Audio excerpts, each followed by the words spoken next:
Здравствуйте, уважаемые телезрители. В эфире «Майбутнє Крыма». В студии с вами, как всегда, ведущая Лариса Волошина. И сегодня мы будем говорить о теме, которая является событием дня, недели, нескольких последних лет. Это освобождение двух лидеров Меджлиса крымско-татарского народа из российских застенков, из-под российского уголовного преследования. Об этом мы будем говорить всю нашу передачу со всеми нашими гостями о разных аспектах этого события. И первым с нами в студии первый заместитель представителя президента Украины в Автономной Республике Крым Изет Гданов. И с ним мы будем говорить о работе представительства, о том, какие изменения произошли за неделю. Ну и первый вопрос, Изет, к вам. Как вам освобождение? Добрый вечер. Добрый вечер. Значит, да, действительно, освобождение двух лидеров крымско-татарского народа было для многих неожиданностью. И мы уже, как говорится, наблюдали этот факт. И могу сказать, что действительно эта ситуация, которая случилась, она подняла дух крымско-татарского народа в Крыму, на оккупированной территории, и подтвердила то, что Украина, президент Украины, Меджлис крымско-татарского народа и вся мировая общественность борется со страной агрессора, с Российской Федерацией, с теми действиями, которые она осуществляет на временно оккупированной территории, с теми незаконными действиями, с незаконными репрессиями в отношении украинских граждан, в частности, крымско-татарского народа. Ну вот первое, что стали сообщать, во-первых, российские СМИ об этом молчали. Очень долго молчали. И за весь этот период мы видели о том, как Россия пыталась менять своих наемников на наших героев. Мы помним историю Посадчика, мы помним, как, в принципе, что касается Олега Сенцова, это тоже определенный шантаж, потому что, во-первых, 20 лет срок уголовный. То есть такое ощущение, что Россия готова была говорить о Сенцове, Кольченко, то есть, во всяком случае, вынудить нас говорить о них, кого-то поменять на них. Но такое ощущение, что о крымских татарах Россия не собиралась разговаривать. То есть вообще. Ну, потому что она предъявляла обвинения, например, Мирми Умерову и Ахтему Чигозу, какие-то такие... Как нарушение, да, нарушение интересов Российской Федерации на территории Крыма. Это, во-первых. Во-вторых, они ведь выслали их, то есть как это выслали на территорию Турции. Что вы думаете по этому поводу? Почему Турция? Почему Российская Федерация настолько старается отрицать единение крымско-татарского народа и украинского государства? Давайте начнем с того, что крымско-татарский народ является коренным народом. Да, и все эти репрессии в отношении крымско-татарского народа на оккупированной территории исключительно происходят за гражданскую позицию, за поддержку территориальной целостности Украины. Почему Турция? Ну, непосредственно президент Турции, вы знаете, недавно был с визитом официальным в Украине, встречался с президентом Украины и с лидерами крымско-татарского народа, с Меджлисом. И непосредственно при встрече обсуждалась ситуация освобождения политических заключенных. И президент Турции Реджеп Таyyip Эрдоган принял непосредственное участие в переговорном процессе. И почему СМИ молчат? Почему? Потому что это, будем говорить так, оплеуха уже России. То есть, они либо молчат, либо говорят, что теперь Меджлис будет с удвоенной силой бороться за, я цитирую, отторжение Крыма от Российской Федерации. То есть они вот так это объясняют, что бороться за отторжение. Ну, вы знаете, Российская Федерация запускала в СМИ там информацию, что якобы было прошение со стороны муфтиата, того фейкового, который сегодня в Крыму, этого лидера так называемого, да. То есть они это пытались сгладить, интерпретировать в свое оправдание какое-то. На самом деле просто ситуация состоит в том, что крымско-татарский народ угнетается за свою гражданскую позицию, что у нас еще порядка 45 заложников находится в застенках ФСБ. что весь мир будет бороться за освобождение политических заключенных. Украина прежде всего. Почему? Потому что это наши граждане. И мы будем продолжать активную работу. И уже два лидера крымско-татарского народа, которые освобождены, они активно включаются в эту работу и будут делать также все, чтобы освободить остальных политических заключенных, которые сегодня находятся в застенках ФСБ. Давайте перейдем к работе представительства, потому что это тоже очень интересная тема. Она напрямую касается крымчан. Вот в пятницу состоялось выездное заседание представительства в Каланчакском районе до этого, то есть было в Геничинском районе. Вы могли бы рассказать, какие вопросы поднимались на этом заседании, о чем шла речь? Действительно, мы в пятницу провели очередное заседание рабочей группы, которая создана под эгидой представительства президента Украины в Крыму. И заседание проходило в здании РДА, Каланчакская РДА. Вы знаете, что это район, который граничит с временно оккупированной территорией. Второй такой же, как и Чангар, Генический район, такой же Каланчакский район. Значит, вопросы обсуждались ЦНАПов, это Центр предоставления административных услуг. Почему?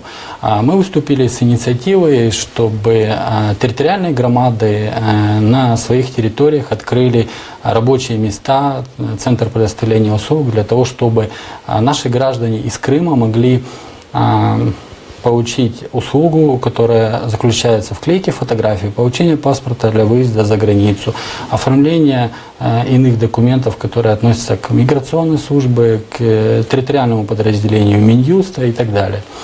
Для того, чтобы они непосредственно получили эту услугу, далеко не выезжая за пределы Херсона или другие города, непосредственно недалеко от административной границы, тем, кому необходима эта услуга.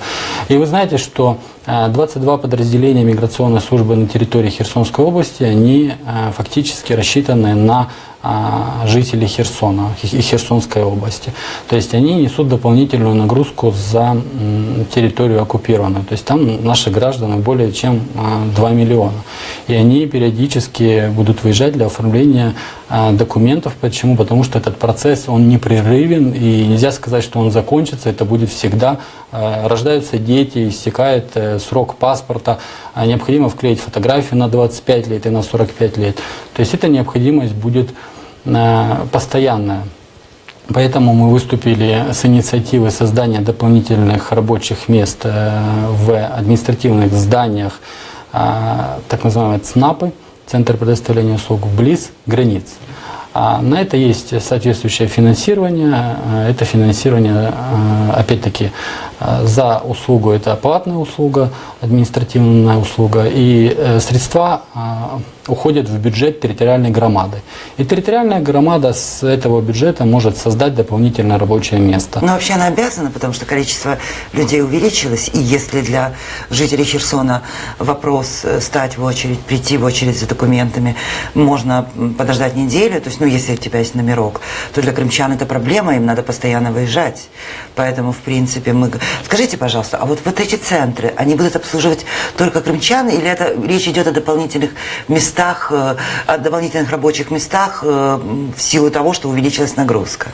Они будут оформлять как крымчан, так и жителей Херсонской области. Вы знаете, что крымчане имеют возможность обратиться в любое подразделение миграционной службы на материковой части Украины, в том числе и Херсонской области. А когда при создании дополнительных рабочих мест, то есть остается та же самая ситуация, крымчане обращаются, могут обратиться и жители Херсона и Херсонской области без проблем. У нас один из вопросов, который связан с Каланчаком, это пассажирское сообщение. Потому что с Чонгара все-таки люди едут. Во-первых, он не очень удобный, Чонгар. Там длинный переход, но там есть Новоалексеевка, где можно просто сесть на поезд. Транспортный узел образовался. Транспортный узел, да. С Каланчаком все гораздо сложнее. Каким-то образом будет решаться этот вопрос? Но на сегодняшний день люди, граждане наши, пользуются автобусным сообщением от Каланчака до Херсона добираются. Нелегальным причем. Нелегальным, да. до Херсона и в другие города материковой части Украины мы выступили с концепцией транспортной перед руководством Управления транспорта и связи Херсонской области, территориальным подразделением Укртрансбезпеки. Эта концепция начинается уже реализовываться, там будет и легальный перевозчик со временем, буквально, я думаю, что в первые месяцы следующего года эта вся ситуация будет легализована. Более того, мы выступили с инициативой перед руководством Укрзалізниці продление железнодорожного пассажирского сообщения до станции Вадим. Станция Вадим – это станция, которая находится где-то порядка 1,5 километра от пункта пропуска административной границы Каланчак. То есть людям будет предоставлено, я думаю, вопрос мы этот решим. Сейчас вопросы технического характера обсуждаются. В том числе на заседании рабочей группы присутствовал представитель Укрзалізниці по нашему приглашению. И мы сейчас отрабатываем технически эту ситуацию. Я думаю, что мы ее решим. И будет железнодорожное пассажирское сообщение до станции Вадим как альтернатива пассажирскому автобусному сообщению. И такая же будет ситуация, как и в Новоалексеевке. То есть пассажир будет иметь возможность заблаговременно приобрести билет на железнодорожное сообщение и доехать до пункта назначения. Еще тут появилось сообщение, что 26 октября вы и Борис Бабин, постоянный представитель президента Украины в Автономной Республике Крым, что вы встречались со студентами и руководителями Херсонского державного аграрного университета, где говорили в принципе, подводили какие-то итоги вступительной кампании 17-18 года. Записано так, а также обговаривали аспекты информирования крымчан о возможности получения образования в высших учебных заведениях материковой Украины. Есть проблема, крымчане недостаточно осведомлены об этом. Спасибо за вопрос. Это очень актуальная тема. На самом деле мы вопросами образования занялись сразу же после того, как были назначены президентом Украины. Мы посетили все вузы Херсонской области, которые работают по направлению, в которых есть студенты крымчане. И встретились как с руководством, так и со студентами, которые обучаются в этих вузах. Так вот, информация такого плана. Все граждане Крыма, которые обратились в высшие учебные заведения и подали соответствующий пакет документов, были зачислены на бюджетную форму обучения. Другими словами, они не должны платить? Да. Смотрите, это обучение оплачивает государство. Это ведь очень важно, потому что вот в этом же сообщении о вашей встрече в Херсоне с херсонскими студентами говорится о том, что образование крымчан крымских детей находится под особым вниманием представительства. И также там указывается вот в этом сообщении, что говорилось о том, как оккупационная власть Российской Федерации в Крыму нарушает права крымчан, крымских детей на образование, в частности, разжигание языка ненависти, запугивание студентов, абитуриентов, их родителей и распространение неправдивой информации о состоянии дел с украинским образованием. Скажите мне, а что это за неправдивая информация, которую распространяет Российская Федерация в Крыму? Российская Федерация нарушает все нормы международного права. Более того, они нарушают и свое законодательство, и у них информационная война, гибридная война проходит на территории временно оккупированной. Они стараются всячески ограничить информационно наших граждан о той ситуации, положительной ситуации, которая происходит на материковой части Украины. Но я, в свою очередь, хочу обратиться к родителям, к будущим студентам и тем студентам, которые обучаются в Крыму. Я хочу сказать, что все не тратьте время зря, что то обучение, которое проходит сегодня, которое оккупационная власть устроила в Крыму, это пустая трата времени и денег для родителей или времени для студентов. Почему? Потому что все те документы, так называемые дипломы, выданные на временно оккупированной территории, котироваться нигде не будут. Государство Украина предоставляет возможность как дистанционного образования, среднего образования дистанционного, так и очного, заочного и дистанционного образования по высшим учебным заведениям.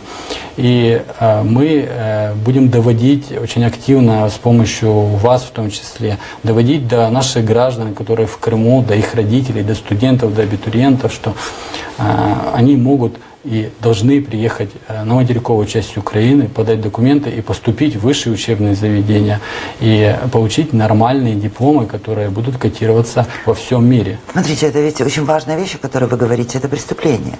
Право на образование – одно из 11 базовых прав, определяющих свободного человека. То есть это международное право.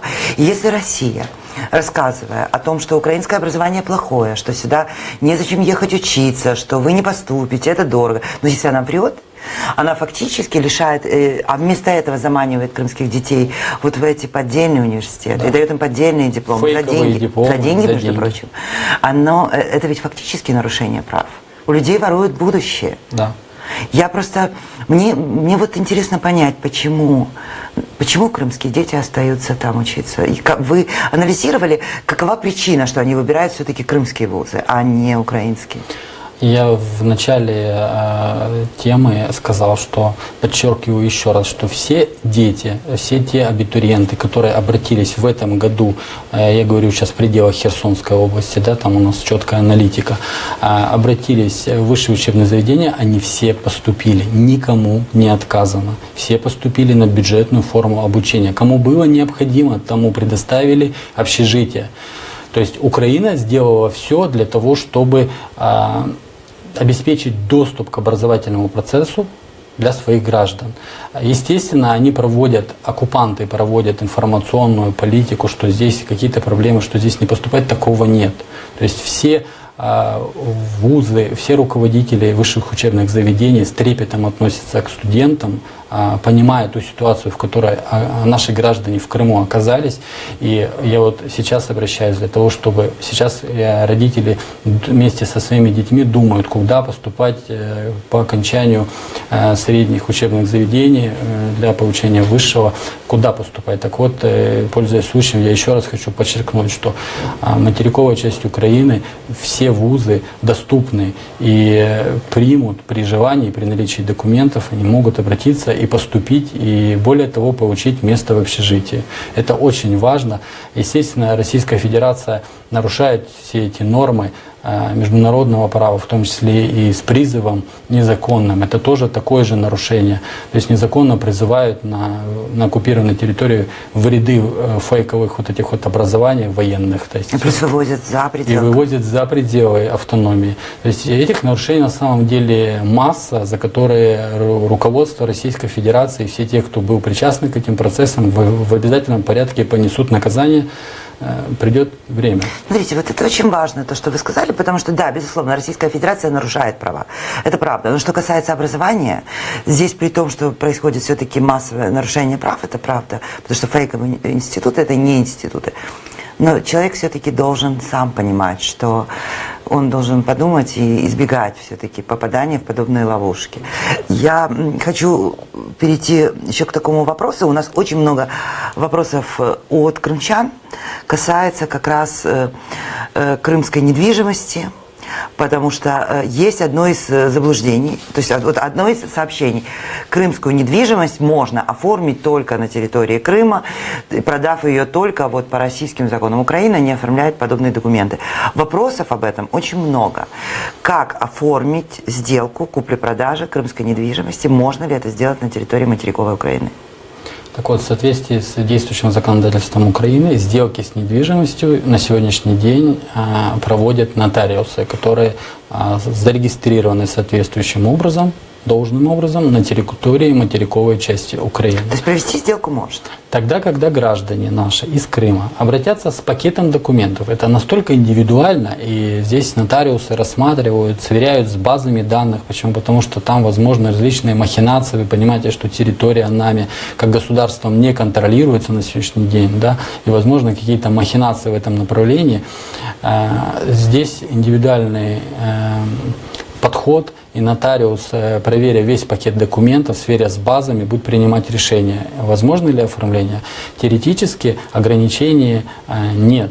Теоретически возможно оформление как наследства по недвижимости, так и сделок по недвижимости при наличии необходимого пакета документов и соответствия базам и всем остальным. Документы, которые были получены законным способом, установлены документы государством Украины, естественно. У нас одна из тоже вопросов таких очень серьезных, который постоянно задается, это та недвижимость, которая в Крыму была недооформлена. То есть, например, строились дома, не были введены в эксплуатацию.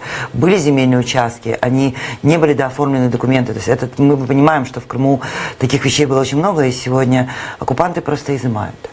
Ну, вот, таких случаев много. И есть ли возможность, я понимаю, что это непросто, но каким образом мы можем доурегулировать эти вопросы с нашими гражданами, потому что мы помним, как в Крыму выделили земельный участок, еще что-то оформляешь, дом еще оформляешь разрешение на строительство, но уже строишь, но это объективно так. Причем при Украине крымчане привыкли к тому, что самоволка, это же просто, построил, узаконил, что есть. Россия так не делает. Она пользуется нашей вольницей законодательной, уважением украинского государства к собственности. Она пользуется сегодня, это все поворачивается против крымчан. И очень много вопросов о том, что люди боятся, что у них заберут недвижимость, а они даже не смогут доказать, что она у них была.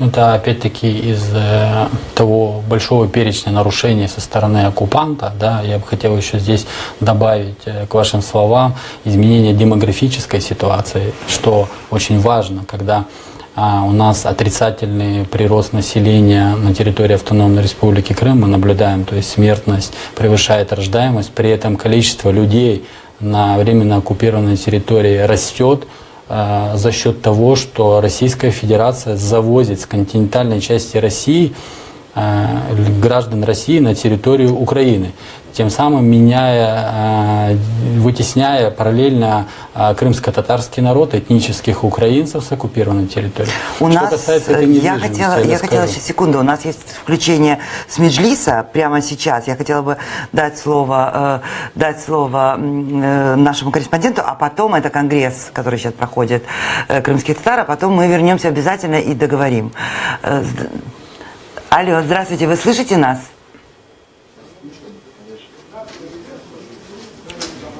Да, здравствуйте.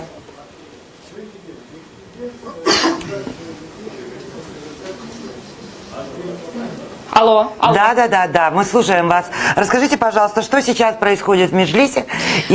Ми тут в Меджлісі зараз обговорюють питання кримсько-татарської автономії. Сьогодні з 3-ї ранку зібралися всі представники Меджлісу. Особливо тут чекали звільнених Ахтема Чийгоза та Ільмі Умєрова. Всі з ними обнімалися, питали про їхнє самопочуття, як у них настрій. Тут виступив Ахтем Чийгоз, Ільмі Умєров перед всіми членами кримсько-татарського народу, які змогли сьогодні приїхати. Тут є навіть люди, які приїхали з Криму. Зараз ось за стінами обговорюється питання кримсько-татарської автономії. Говорять, що ось вже цей законопроект буде внесений до зали парламенту. Сьогодні ще говорили про те, як будуть святкувати 100-річчя Курултаю. Рифат Чудбаров сказав нам, що вперше цього року святкування буде на державному рівні, і ще декілька годин буде проходити засідання Меджлісу, про які основні питання будуть підійматися. Сьогодні було написано в такому міні-довіднику. Це питання автономії, питання 100-річчя Курултаю. Лідер кримських татар Мустафа Джемілєв сьогодні нам декілька слів сказав про сьогоднішню зустріч з Куртом Волкером. Говорить, що Курт Волкер порадив представникам Меджлісу, особливо Ільмі Умєрову та Ахтему Чийгозу, робити такий собі тур країнами не тільки Європи, але всього світу, для того, щоб розказати про російську агресію в Криму, про становище, нелюдське становище, в яке російська влада ставить кримських татар, про так як вони є уособлені свідченням сили духу, сили волі кримсько-татарського народу. У мене все, студія. Спасибо, Дарина. Поблагодарим нашу журналистку Дарину Иванютенко. И я надеюсь, что мы будем еще включаться. Нам бы хотелось услышать и Ахтема Чийгоза, и Ильмиму Умерова о том, как проходит это заседание. Скажите, вот мы сейчас включились, и смотрите, все те же вопросы. Автономия, статус народа. Представительство президента Украины в Крыму принимает участие в обсуждении вопроса статуса крымско-татарской автономии и статуса коренного народа? Вы знаете, что по поручению президента Украины была создана рабочая группа по наработке предложений в изменении в раздел 10 Конституции Украины. Этот раздел касается автономной республики Крым. И сейчас эта рабочая группа, квалифицированная, с привлечением общественности, работает. Мы в этом случае ситуацию мониторим. То есть тогда, когда рабочая группа даст предложение президенту Украины, будут президентом внесены эти предложения на рассмотрение Верховной Рады Украины, и мы надеемся, что это решение будет принято в ближайшее время и будет определен статус автономной республики Крым, статус крымско-татарского народа. Это архиважно на сегодняшний день. Почему? Потому что крымско-татарский народ, как коренной народ, поддерживает территориальную целостность своей страны и выступает против российской агрессии, несмотря на то, что находится фактически в заложниках на оккупированной территории, на временно оккупированной территории. И, можно сказать, вот на передовой находится этой ситуации, которая сегодня в нашей стране. Ну, это один из вопросов, которые мы все-таки, мы надеемся, что это решится в ближайшее время. Просто, знаете, сначала арест, преследование против лидеров Меджлиса, а теперь их освобождение и присутствие здесь. Как вы думаете, это ускорит процесс?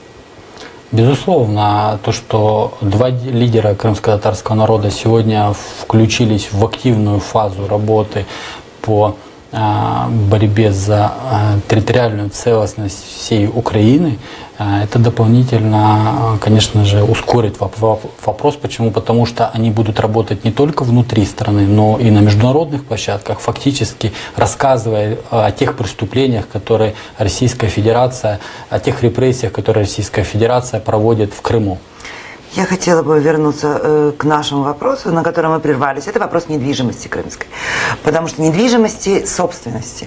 Потому что в силу того, что Украина все-таки свободное государство, и я уже говорила о том, что вот эта специфика, которая у нас у всех была в Крыму, когда мы спокойно жили в своих домах, получали земельные участки, что-то там строили, да, оформляли документы, то есть никто не... Живой процесс. Да, живой процесс. И тут вдруг оккупанты этим пользуются, и у нас вопрос, что у нас есть масса недвижимости, масса собственности, которую необходимо, люди пишут об этом, дооформить. Потому что человек, или, например, не был в собственности. То есть люди жили ведь в коммунальном жилье. Люди просто не приватизировали квартиры, они продолжали в них жить, и все. И теперь сегодня оказывается, что это ничего, что это не принадлежит им. То есть вот этот вопрос по собственности, есть ли какие-то наработки, как это все решать? Вы знаете, для того, чтобы оформить, до конца довести оформление недвижимости, необходим пакет документов, который привязан к территориальности. В связи с тем, что те справки, те документы, которые выдает оккупационная власть, не есть действительные на материковой части Украины, да и вообще, по сути, это не документы, это фейковые бумаги, на которые мы не можем полагаться и даже какие-то выводы делать на основании этих документов так называемых. Поэтому оформление вот таких вопросов, которые остались на полпути, на сегодняшний день сложно. Но наряду с этим я хочу сказать, что мы знаем, что есть недвижимость, которая оформлена и которая у нас находится в базах, она так и находится. И тогда, когда будет деоккупация, она, несомненно, будет в скором времени. Мы вернемся, юрисдикция Украины, мы возьмем под контроль нашу территорию, и все те документы, которые Российская Федерация как оккупант выписывала людям, они не есть действительно, они не будут признаны. То есть мы будем основываться на том пакете документов, который был на момент оккупации, то есть 2014 год. Это, кстати, один из моментов. Крымчане, им не стоит покупать то жилье, которое Россия там сейчас строит. Знаете, все те граждане, которые завезены в Крым из континентальной части России и приобретают по вот этим фейковым договорам купли-продажи себе недвижимость, они просто должны осознавать, что они теряют деньги. И теряют свое время, и нарушают законодательство Украины, и нарушают международные нормы. Почему? Потому что когда Крым будет деоккупирован, им не что иное, как останется покинуть очень быстро территорию. Почему? Потому что они незаконно там находятся. У меня есть еще один вопрос. Это вопрос от наших зрителей о том, что об оформлении документов. История о том, как девушка 16-летняя в Киеве попыталась оформить украинский гражданский паспорт, и выяснилось, что они обратились в ДМС Днепровского района, но их поставили на очередь, то есть обычная для всех ситуация. Обращаешься, становишься на очередь, тебе дают талончик, а ты должен прийти с документами к специалисту. Но им выдали талончик на 30 ноября, то есть люди в ужасе, жить им, понятно, негде, то есть они обращаются сейчас, через месяц или два, им надо явиться, сдать документы. И вот это большая проблема, потому что для жителей материковой Украины абсолютно просто оформиться, стать в электронную очередь. То есть не надо являться по месту в орган власти для того, чтобы записаться в очередь. Это делается в электронном порядке, и ты просто являешься в нужный тебе день. Как быть с крымчанами? Они ведь не могут воспользоваться этой услугой электронной регистрации, электронных очередей. Дистанционно. Да. Не могут. Поэтому есть представительство президента. Мы, когда были назначены с Борисом Бабиным в представительство президента, мы в первую очередь что сделали? Мы начали работу горячей линии, круглосуточную открыли.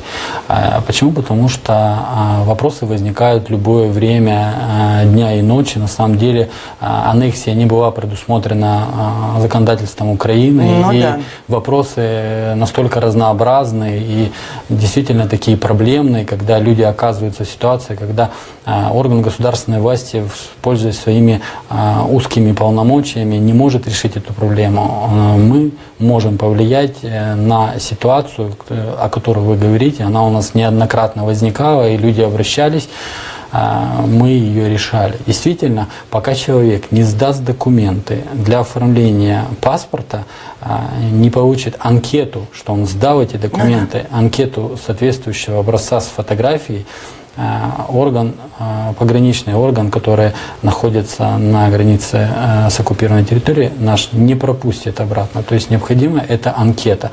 От того, что человек получил талончик через месяц, да, как вы говорили, он, получается, не сдал документы, он должен месяц ожидать. Такие ситуации были, на самом деле, мы на них реагировали, и в этот же день человек сдавал документы, получал анкету и возвращался на временно оккупированной территории.